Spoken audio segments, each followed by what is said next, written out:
Rodzice swego czasu prowadzili mały biznes, taki sezonowy kiosk.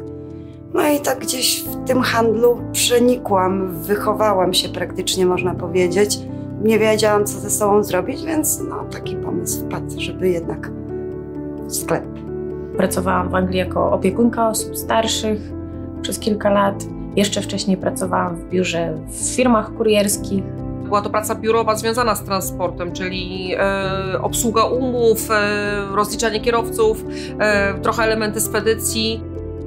Gdzieś się wypaliło, chciałam coś zmienić w swoim życiu, chciałam robić coś innego. Taka bezsilność, że no siedzę w tym miejscu, w którym jestem, no nic się nie zmienia wokół mnie, ciągle to samo, tak? To samo biurko, te same papiery. Sklep z roku na rok zaczął już, można powiedzieć, słabiej funkcjonować. W którymś momencie przelało czarę goryczy i powiedziałam, tak, to jest ten moment.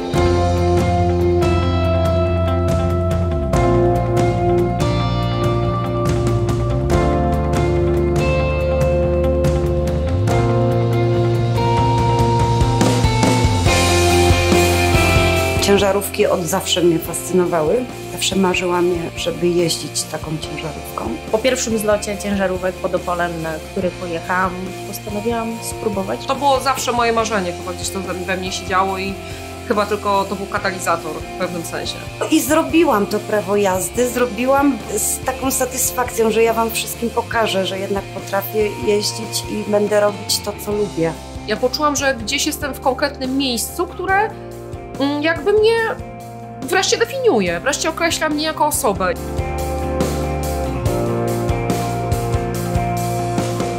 Moja obecna praca wygląda tak, że jeżdżę ciężarówką solówką. Mam póki co samą kategorię C. Jeżdżę w lokalnej firmie kurierskiej, wożę przesyłki paletowe. Teraz pracuję, także jestem codziennie w domu i przyzwyczaiłam się póki co do tego trybu. Pracuję w transporcie międzynarodowym. To nie jest tak, że zawsze człowiek mówi ojej, jak fajnie, super, ojej, podróżuję, jak jest ekstra.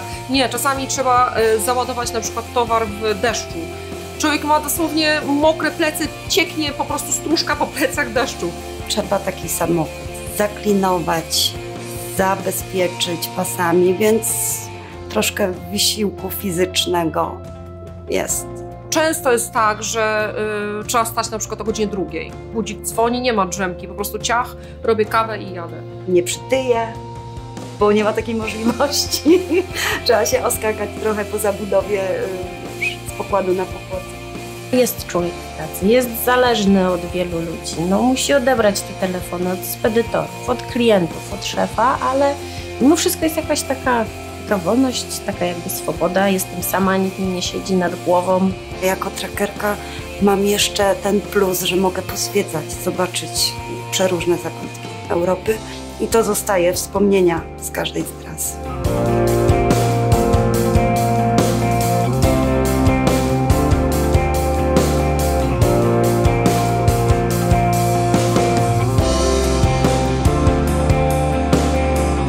No, na początku mojej kariery zdarzyło mi się parę razy słyszeć, że dlaczego nie pracuję gdzieś indziej, że dlaczego jeżdżę, że to nie dla mnie praca. Dzieci zostawisz, dom zostawisz. To nie jest praca dla kobiet. Większość tak myśli. Co ich to obchodzi?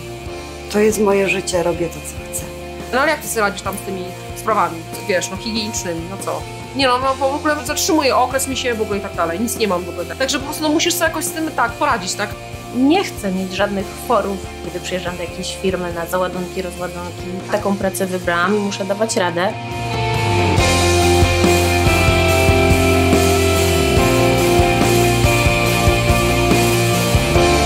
Jak się jedzie w trasę, nie macie 2 tygodnie, 3 tygodnie. Cały czas siedzi mi z tyłu głowy, jak chłopaki sobie radzą.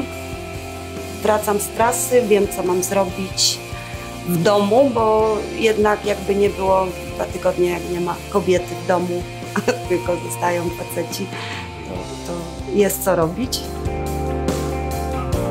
Dzięki temu, że mam pasję jeszcze poza pracą, która faktycznie też jest jedną z moich pasji, gdzieś tam jestem w stanie pewne problemy skanalizować, czyli po prostu jednym słowem idę się wyżyć na ogrodzie, noszę kamienie, przewożę piach, rozmawiam z roślinami, moje rośliny mają imiona, A druga rzecz, która tak naprawdę zajmuje mi czas, to jest renowacja mebli, to może chyba za duże słowo, ale taka praca własna nad meblami. To jest świetny trening właśnie chociażby do bycia kierowcą zawodowym, bo po prostu tam podobne cechy są pożądane, czyli taka cierpliwość, skupienie, umiejętność skoncentrowania się na monotonnej czynności, którą trzeba wykonywać precyzyjnie.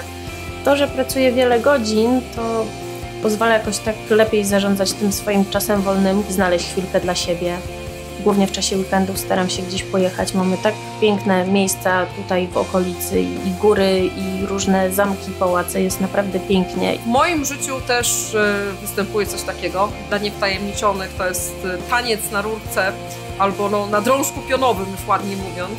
Jest to obrosło w takie negatywne stereotypy. Natomiast kiedy przeniesie się to na grunt zupełnie sportowy, no jest to fantastyczna i bardzo, bardzo trudna i siłowa dyscyplina. To, że zostałam kierowcą zawodowym, przede wszystkim otworzyło mnie i dało mi wiarę w siebie. Ja się spełniam za kierownicą i po prostu lubię to, co robię i wkładam serce w pracę. Nie wiem, co musiałoby się teraz wydarzyć, żebym myślała o zmianie pracy na inną. Nie wyobrażam sobie innej pracy teraz. Poczułam się, że jestem wolna, że tak naprawdę realizuję swoje marzenia, że to nie jest żaden przymus. Kurczę, no teraz robię to, co kocham, można powiedzieć. Kocham jazdę. Przez te 2,5 roku nawet razu nie zwątpiłam w to, że lubię to robić, że to jest fajne miejsce i że chciałabym to robić dalej. Praca trackerki daje mi wolność. Jestem szczęśliwa w tej pracy i spełniona. Myślę, że moją pracę, określając jednym słowem, określiłam jako przyjemność. Dla mnie to życie.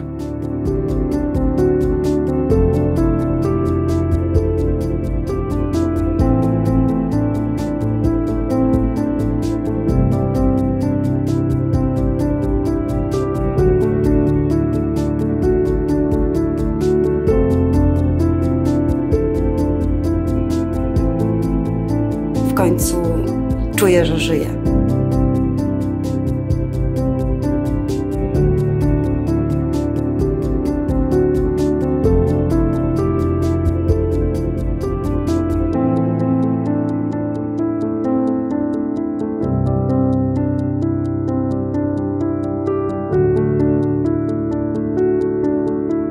Jestem Kobietą kieruję.